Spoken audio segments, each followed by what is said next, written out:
So the main stuff we're going to talk about today is DevSecOps and shifting security left, how to build your development muscles, getting good at writing software design docs, and then making engineering and security partnerships repeatable. I think at this point, most attendees are bought into the idea of working with and enabling developers and moving beyond the department of no. We saw this work really well with DevOps because this led to software teams being able to ship products faster and safer. And it also led to software engineers learning more about infrastructure, as well as infrastructure folks becoming more like software engineers through things like infrastructure as code and moving away from just a bunch of like random scripts and actually codifying things and having it be version controlled and being able to track who's making changes. DevSecOps is really a similar idea. Let's continue to ship software quickly, but let's also do it securely. I think DevSecOps is great for security because it lowers the barrier to shipping new software. A lot of security teams, historically have thought that that's counterintuitive because there's less checks. It's, you don't have time to review everything. But to me, the faster you can ship software, the faster you can fix things. There's always going to be vulnerabilities in software, and if you lower the barrier to fixing P3s, P4s, P2s, the more likely somebody is going to do them because people like it when things are easy. As part of shifting left, security has really jumped on the opportunity to have devs sharing in the security burden. We know that developers are always going to outnumber security folks, and security can't be a technological expert on everything that your company uses. Shifting left also means that security is just a component of good software. And devs want to build good software. They want it to be scalable. They want it to have a good user interface. They want it to be reliable. Having software be secure is just another foundational component of building a good piece of software. But to do that, devs need to be security minded, and it's security's job to help them.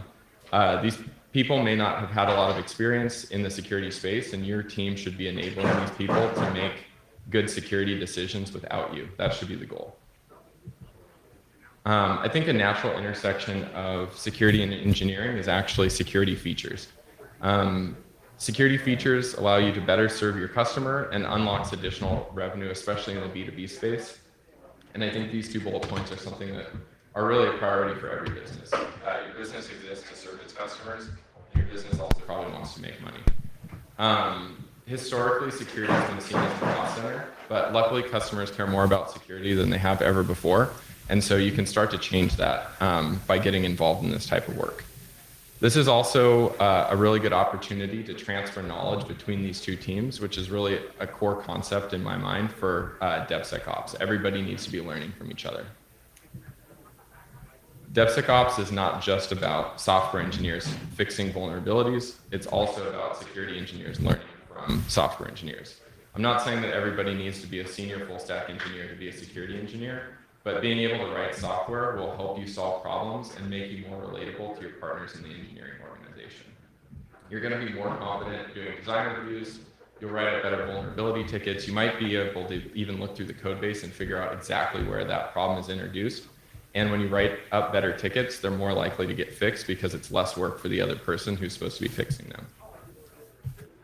This also gives you an opportunity to be part of the business's overall success.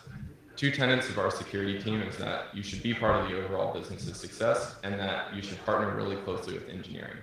The importance of being part of the business's success is obvious. Without Segment, there is no security team. Your business doesn't exist to be secure, it exists to serve your customers. Part of that might be delivering a secure product, but you should really be part of the business's overall success.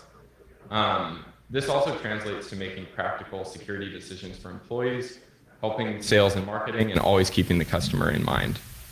Working closely with engineering is important because the cumulative number of choices, decisions, lines of code written, bugs avoided by engineering is higher than the security team.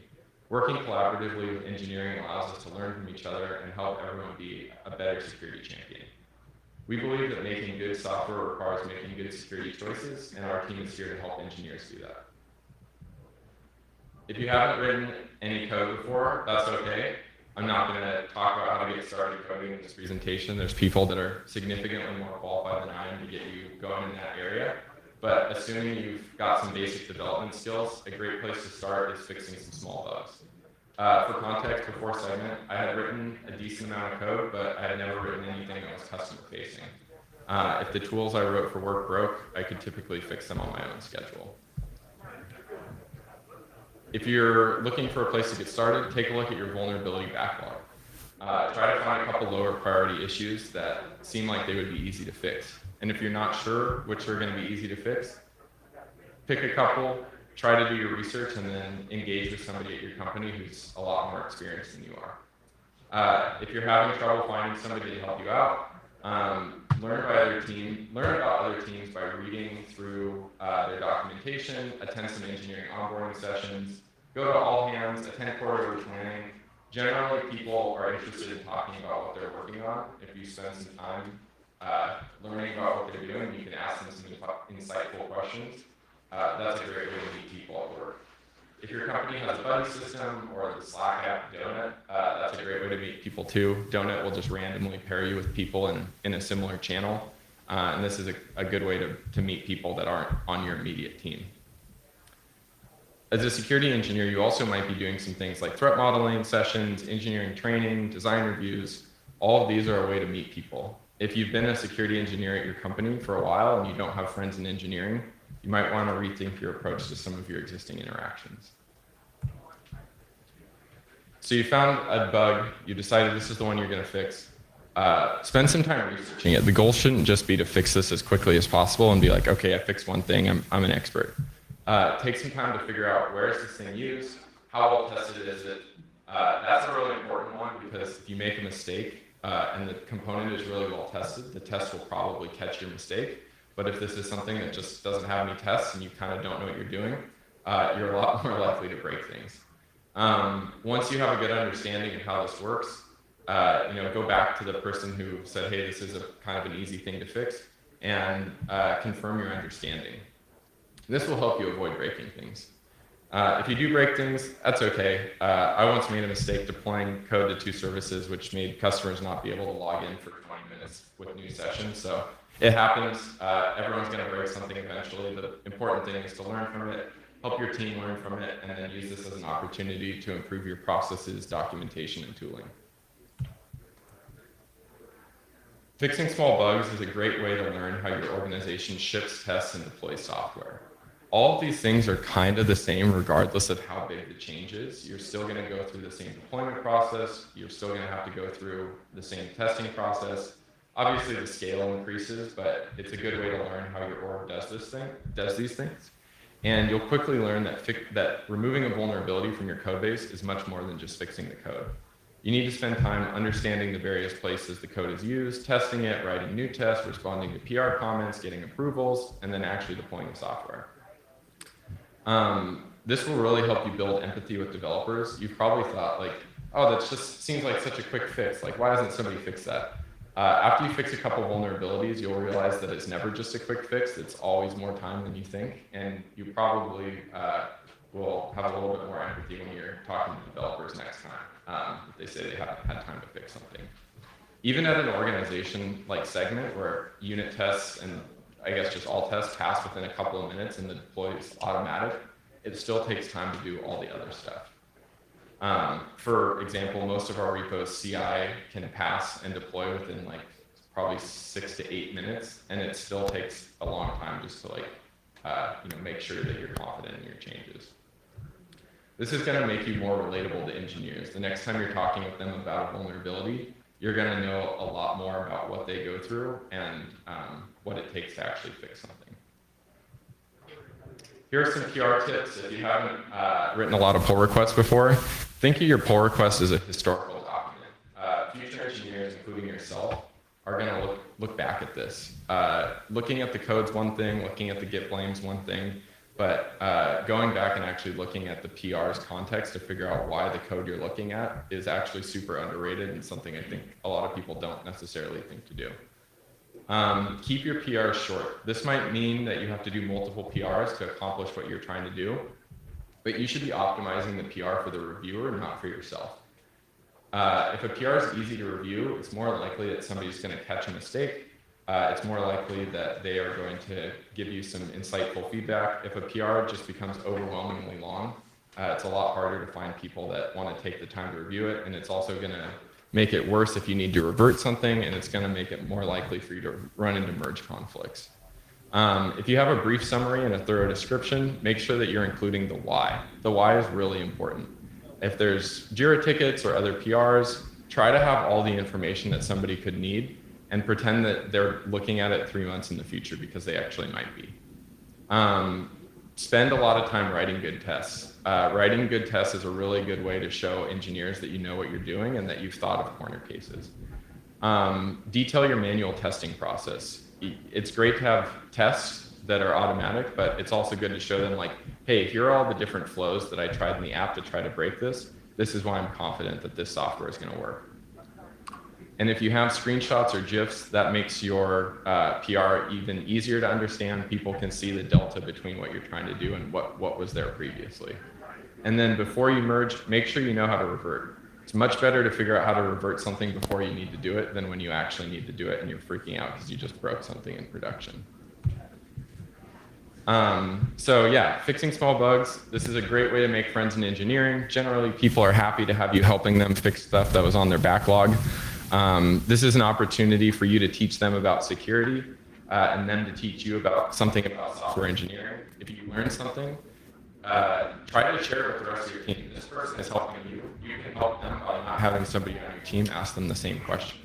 Not everything needs to go into a wiki. Like some stuff you just put in your team's Slack channel, and maybe half the people forget it, but the other half remember it. So your next quest is to contribute to a new feature. And you might be thinking, why does this matter? Why should we be writing these features? For better or worse, customer sentiment about your product security is largely shaped by breaches and the security features that they interact with. At the end of the day, this is probably a reasonable proxy, since it's unlikely that a company that has an underfunded security department is going to invest a ton of money into well-built security features.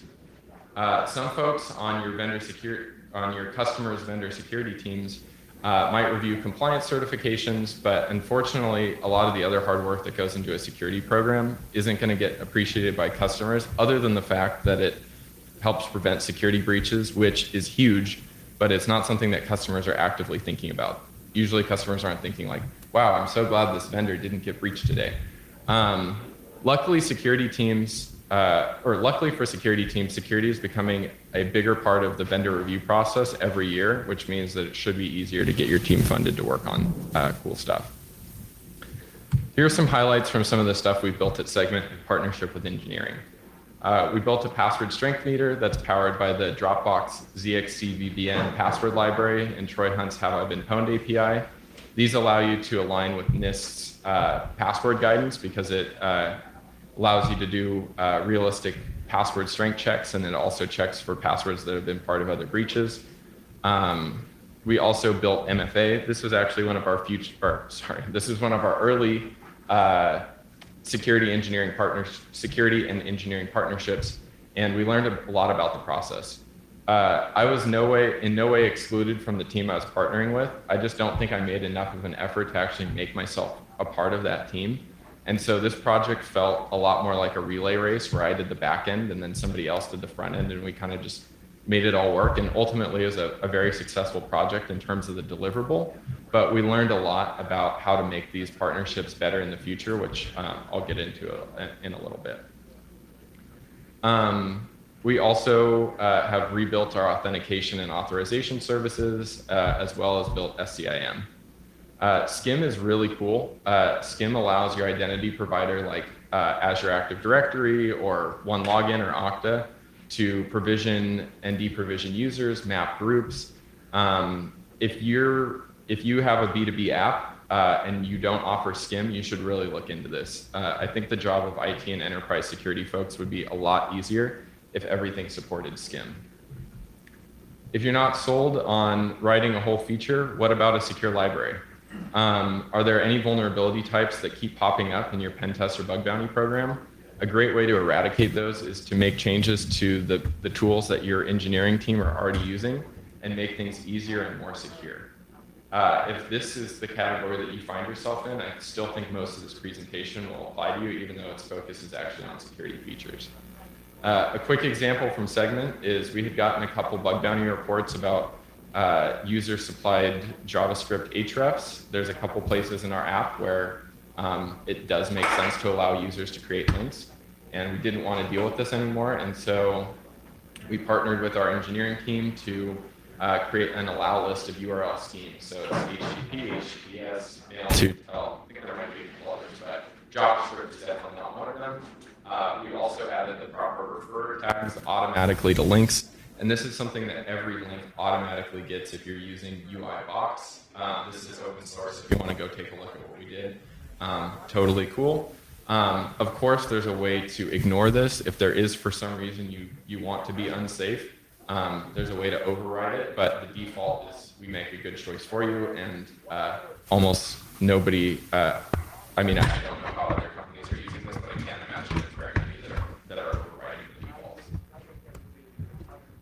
If you're feeling a little bit nervous, a couple things to keep in mind. You actually have a lot of value, even if you haven't written any of these types of features before, because you probably use them as the person who turns on 2FA in every app, and you have some good ideas in your head about what is really well written and what's really annoying to use.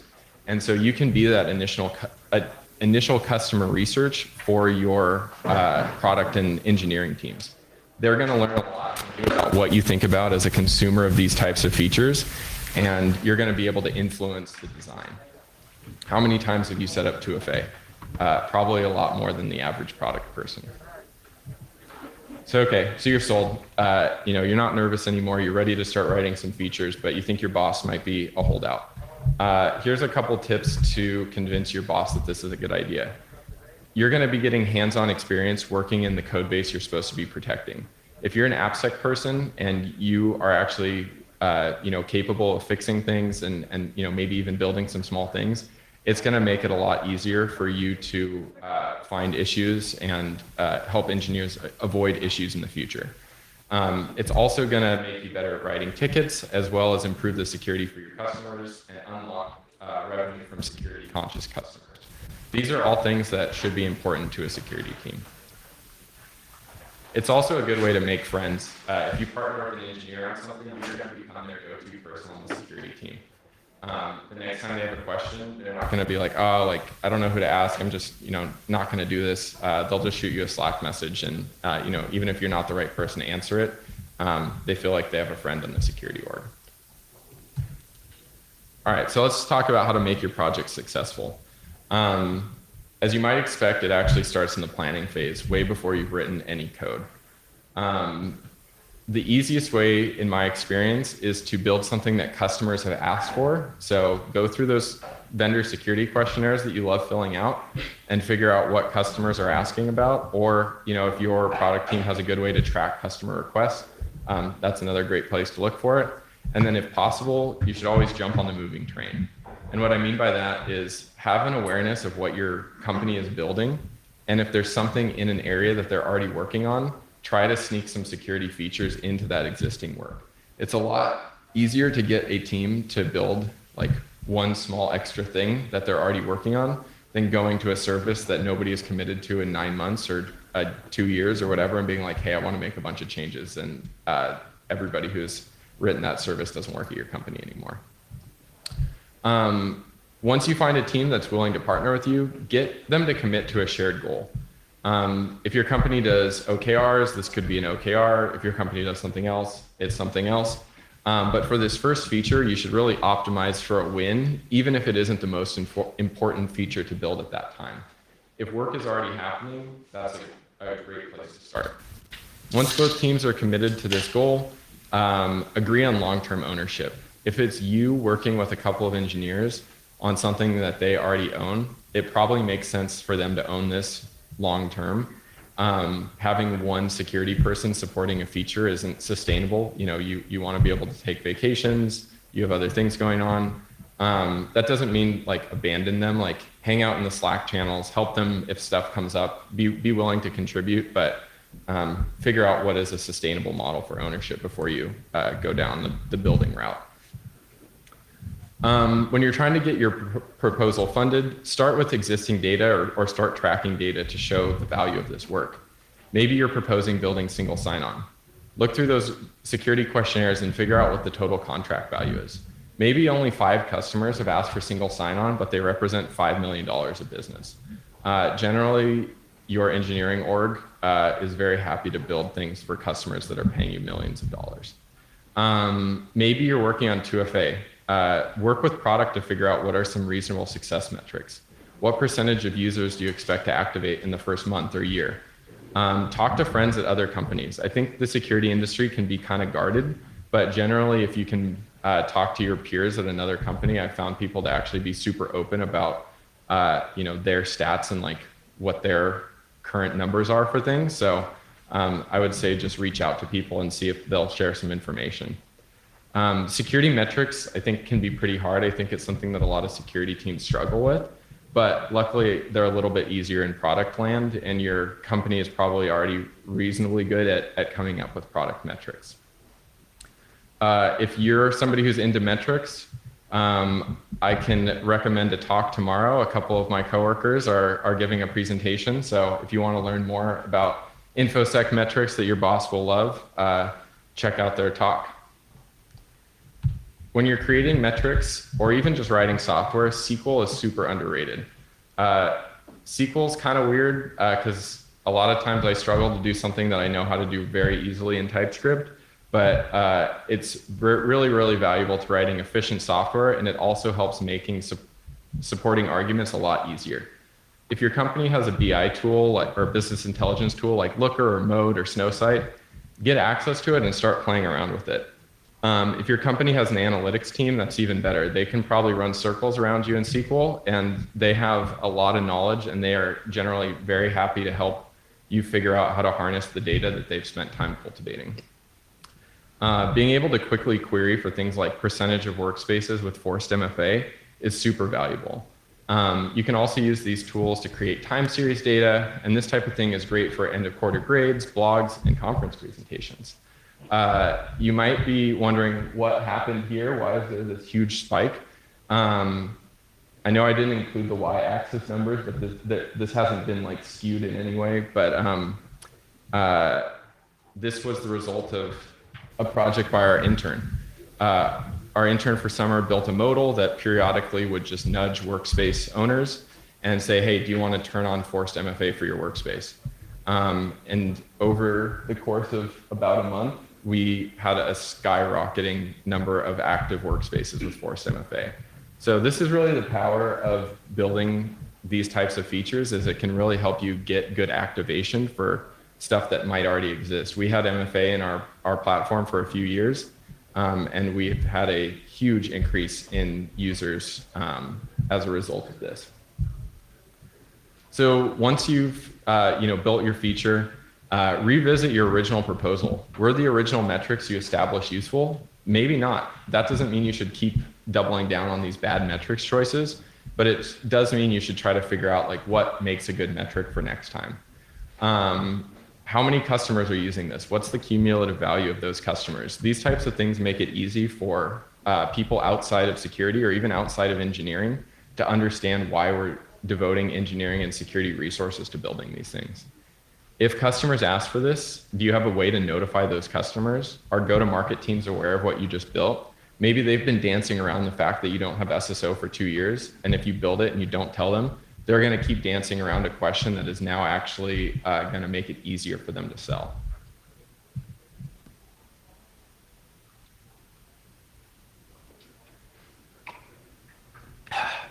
So, writing software design docs.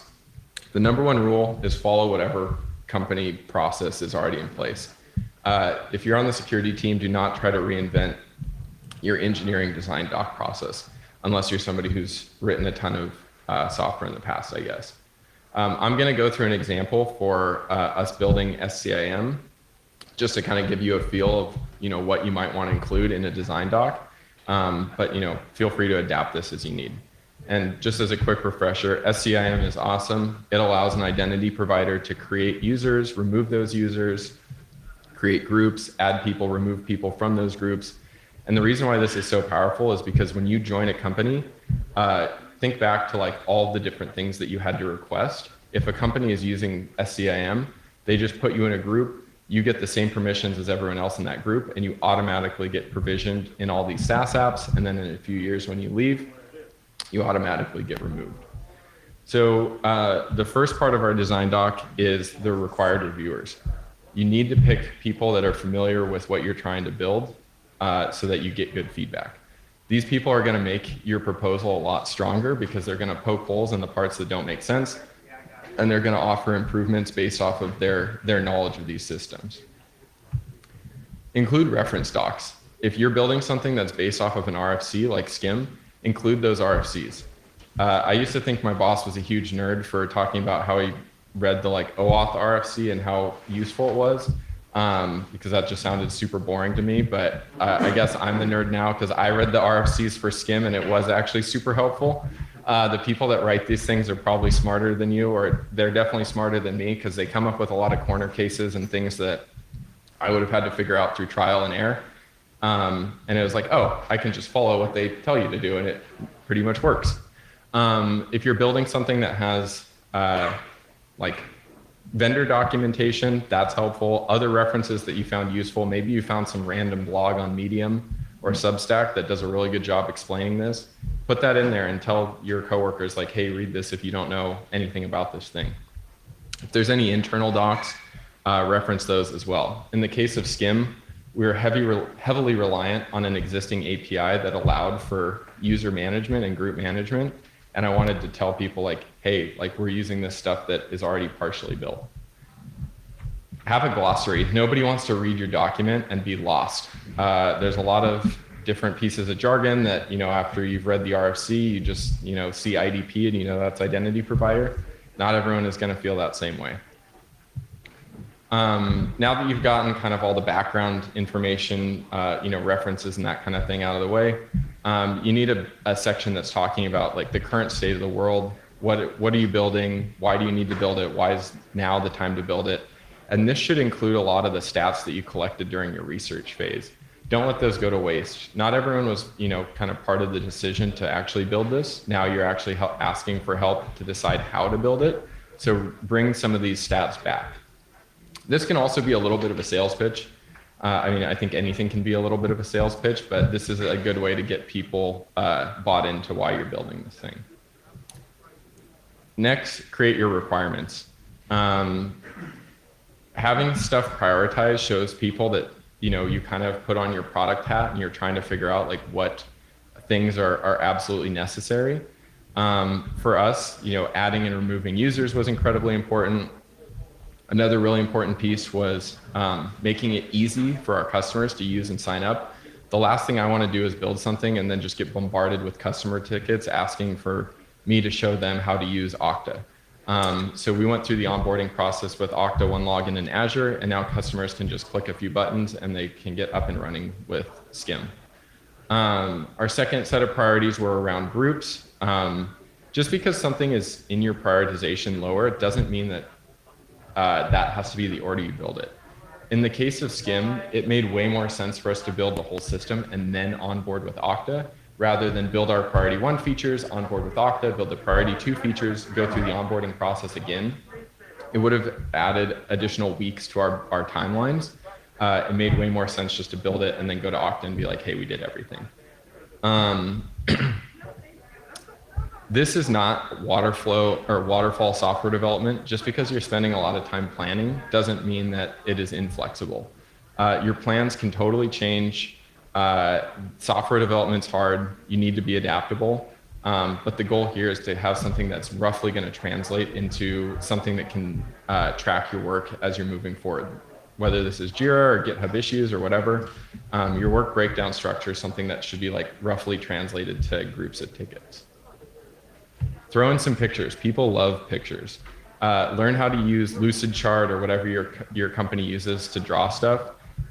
This is a great way for visual learners to understand what you're doing. In our case, it was like, hey, all these user management endpoints already exist for non-SCIM use. We want to use them for SCIM. We're kind of just reusing them and then reformatting the requests to work with the protocol.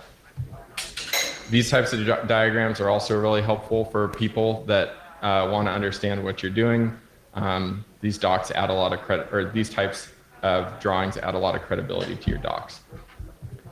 You can also talk about the technical details of the implementation. Try to be pretty detailed here. If somebody can pick something out that doesn't seem right, it can save you days or weeks later. If they're able to be like, hey, this isn't, this doesn't make sense, or this won't work. If you have any risks, let people know like what you've identified for this project and how you plan on mitigating them. This also adds a lot of credibility because people are going to see like, oh, this person seems to have thought about all these things. They've tried to come up with ways to avoid them. I think that this person knows what they're doing, and hopefully you do. It's also totally fine to call stuff as out of scope. You're not going to necessarily have the ability to build everything all at once. It's fine to say, hey, we know this is important, but we don't have time for this right now. When you get to the security review, which you probably will because you're building something that's relatively high risk because it has a lot of security impact. Just because you're on the security team doesn't mean that this feature is now somehow exempt from review. Go through the security review from the process or from the standpoint of a developer. Have somebody else be the security engineer in the room. Feel free to argue with them over things, but really at the end of the day, like you are wearing a software engineering hat right now. You're not a security engineer. If this feels a little bit overwhelming, remember that the feedback makes your design better and avoids problems in the future. Anything that you can avoid during the planning phase, that's the perfect time to avoid it. You might have spent a couple hours writing up a paragraph, but that's way better than having somebody tell you in the PRs that this is not going to work. If your company has a standard template, 100% use that, and then get feedback from people that have written design docs before. I didn't go over this in the SCIM proposal, but if you have multiple options that you're considering, feel free to write up multiple options and get feedback on like what people think is the best choice. If you have ideas of pros and cons, definitely include those too. And then the last thing, you should work somewhere where your peers want you to be successful, regardless of what team they're on. We should all be trying to deliver something that's great for our customers. And if your coworkers don't want you to succeed, it is definitely an employee's market right now. Look for another job. So you've decided, okay, I've got my idea funded. I've got the planning docs. People think the idea is, good. They think the work breakdown structure is good. Let's actually join this other team temporarily and build this thing. So a couple of things that you can do to make this successful is try to act like you're just somebody who got hired at your company onto this new team. Have one-on-ones with the team's manager. Attend their weekly meetings. If they do stand-up every day or if they do demos or whatever, like you are on this team. Follow the team's adopted process for Jira, tickets, planning, etc. There's some things that I've learned from other teams at Segment that are now part of things that I do for my team. And I wouldn't have known to do them without joining these other teams and just stealing their good ideas and bringing them back to my team. This isn't just about you delivering new features. This is about you learning from people that are really talented in ways that are different from you at your organization.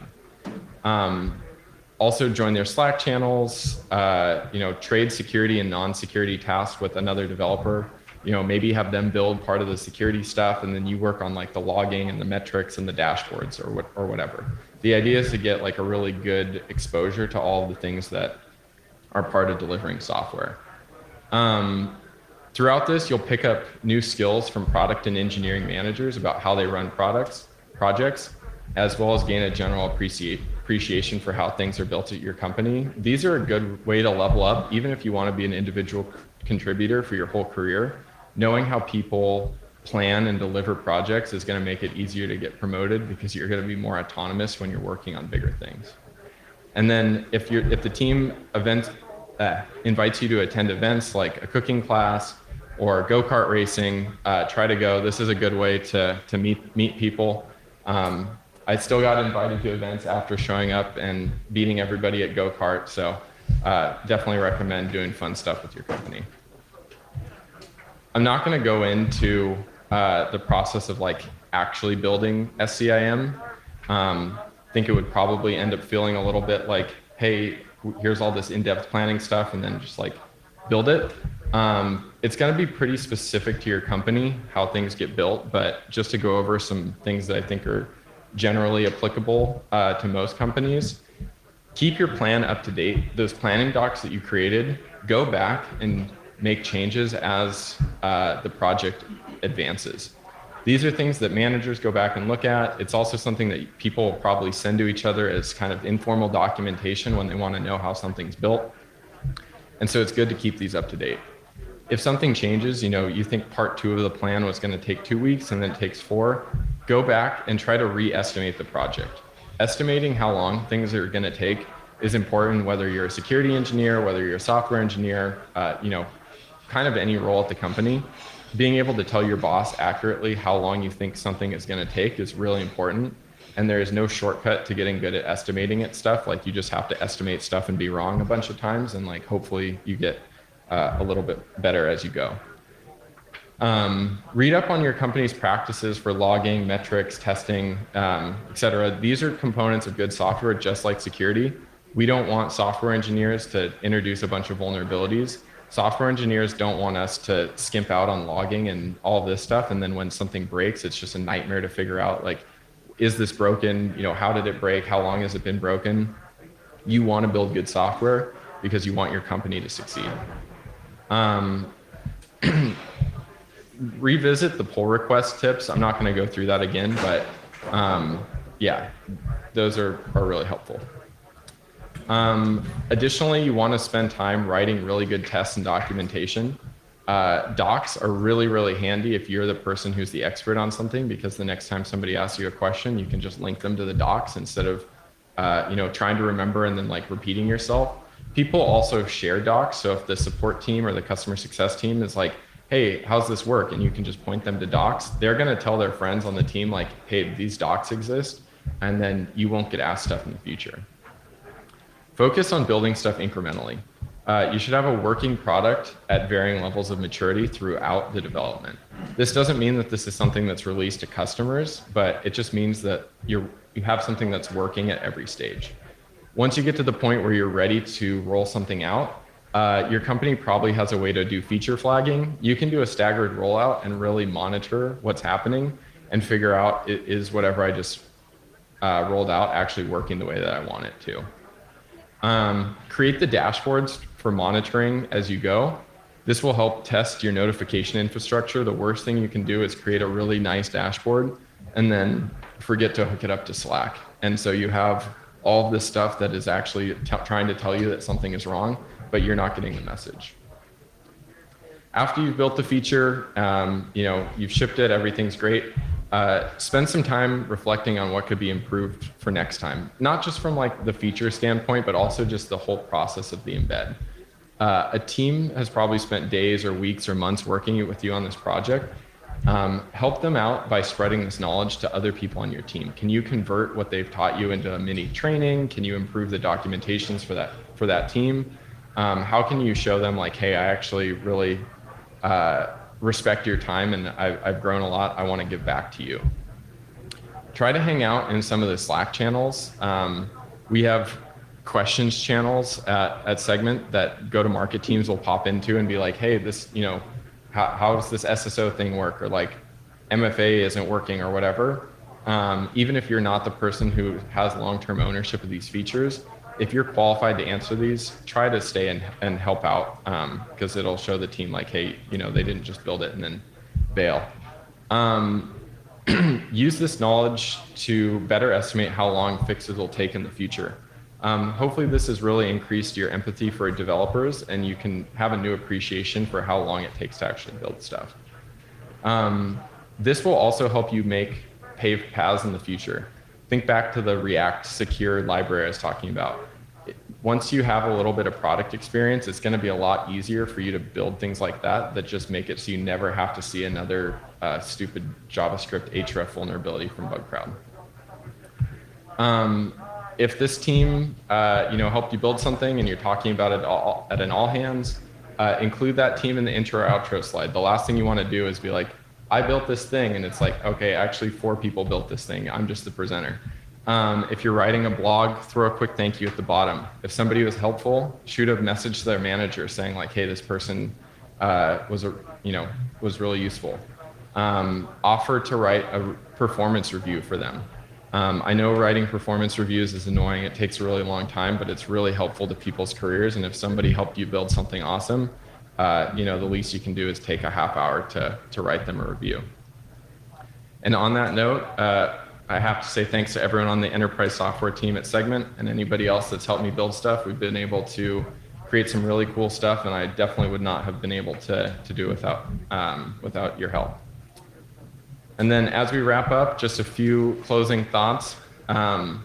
Shifting left, DevSecOps, whatever you want to call it, is at least as much about people as it is about technology. You need to be able to work well with people at your company to be able to build cool stuff. Security is a component of good software. Devs want to build good software. You just need to be there to help them. And part of that process is also you learning from them. It's not just you teaching them security. You need to be making yourself more relatable to them in the future. And a great way to do that is to fix some small bugs. And then once you kind of get your feet wet, you can make friends and start to work on some feature development. Working with devs is a lot easier when everybody speaks the same language. And for developers, that language is generally code. Security features are really valuable to customers, especially in the B2B space. But even in the B2C space, I think it's relevant. If you make MFA easy to use, more people will use it. I've started using WebAuthn, the Touch ID with GitHub, and it's amazing. It's so fast. You just fingerprint and you're good. I know Riot Games used to give some people exclusive skins for signing up for MFA. I think that you should figure out ways to incentivize your customers to make the right choices. And then lastly, learning how your company writes, delivers, and maintains software is just going to make you a better security engineer. Even if you don't see yourself as a software engineer long term, if you're somebody that works closely with software engineers, this is going to make you better at your job. And then lastly, thanks to all of you for attending this talk. This was actually based off of a blog that I released earlier this year. So if you want to revisit some of the concepts in blog format, I prefer that. I don't usually go back and rewatch a presentation that I saw. Most of the stuff is in the blog. And then if you do want to check out the slides, as I mentioned, they're on Sketch. We are hiring. Come talk to me or the 3 people in the front left up here, and follow me on Twitter. My DMs are open. If you have any questions, I'm always happy to chat with people. And that's it.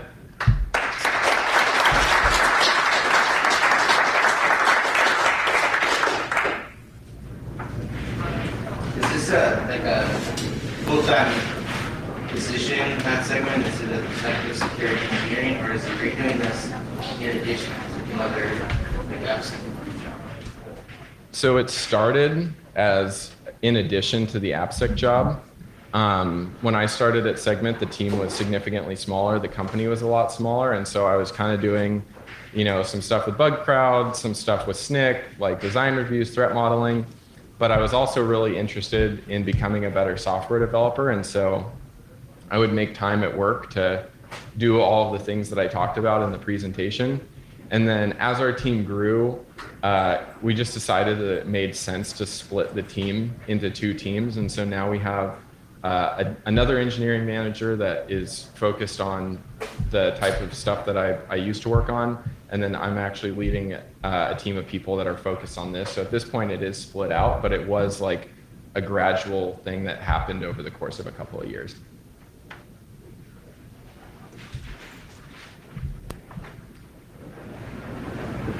So I wanted to know what do you do to make sure that developers are using like that open source like library and that perspective of using tools to detect them not using it, like envoys? So that library is actually a component of our design system. And so we have an open source design system called Evergreen that you can check out. The docs are really good. It's really easy to use. A developer would have to go so far out of their way to not use Evergreen that it would just it would never be worth it. Because like writing something in our app without using Evergreen would just be like so bespoke and weird, it just like would not happen.